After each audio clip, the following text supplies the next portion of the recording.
నమస్తే, welcome to I news.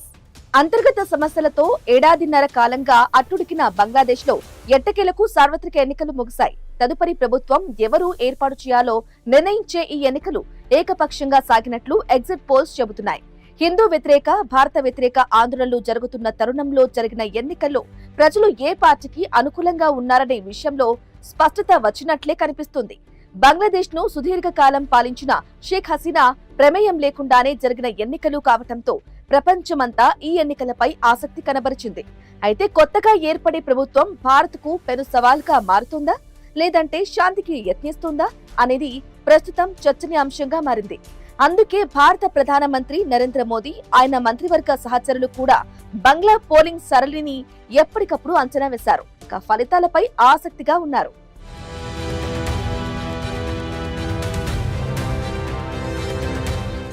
Bangladesh కు ప్రపంచ వ్యాప్తంగా గుర్తింపు తెచ్చిన మాజీ ప్రధాని షేక్ హసీనా ప్రమేయం లేకుండానే, ఆమె పార్టీ అవామీ లీగ్ కనీసం పోటీలో లేకుండానే ఆ దేశ సార్వత్రిక ఎన్నికలు జరిగాయి.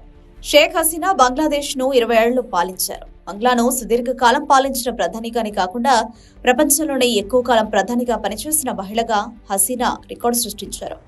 బంగ్లాదేశ్ వ్యవస్థాపకుడు షేక్ ముజిబుర్ రహమాన్ కుమార్తె అయిన హసీనా ప్రస్తుతం భారతదేశంలో తలదాచుకుంటున్నారు. ఆమెపై అనేక ఆరోపణలతో బంగ్లాదేశ్లోని ప్రభుత్వం విచారణ జరుపుతోంది.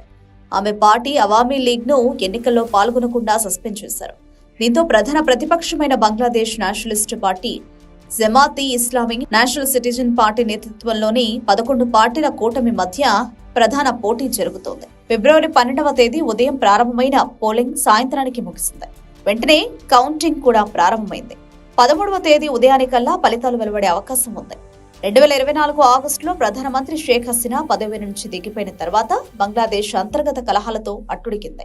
తాత్కాలిక ప్రభుత్వాధిపతి మహమ్మద్ యూనిస్ నాయకత్వంలోని ప్రభుత్వం దేశంలో శాంతి కోసం చాలా కష్టపడాల్సి వచ్చింది. ప్రజాస్వామ్యబద్ధంగా ఏర్పడి కొత్త ప్రభుత్వం వస్తే పరిస్థితి మెరుగవుతుందని అంచనాలున్నాయి. అందుకే సవాళ్లను ఎదుర్కొంటూ అక్కడ ఎన్నికలు నిర్వహించాల్సి వచ్చింది.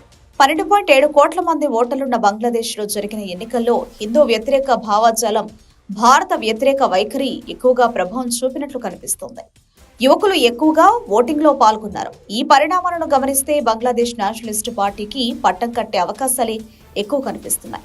అదే జరిగితే బీఎన్పీ చైర్మన్ తారిక్ రెహమాన్ కొత్త ప్రధాని అవకాశాలు ఎక్కువగా కనిపిస్తున్నాయి. షేక్ హసీనా హవా నడిచినన్ని నాళ్లు ప్రతిపక్షానికి పరిమితమైన బీఎన్పీ అధికార పగ్గాలు చేపడితే జరిగే పరిణామాలపై సర్వత్రా చర్చ జరుగుతోంది.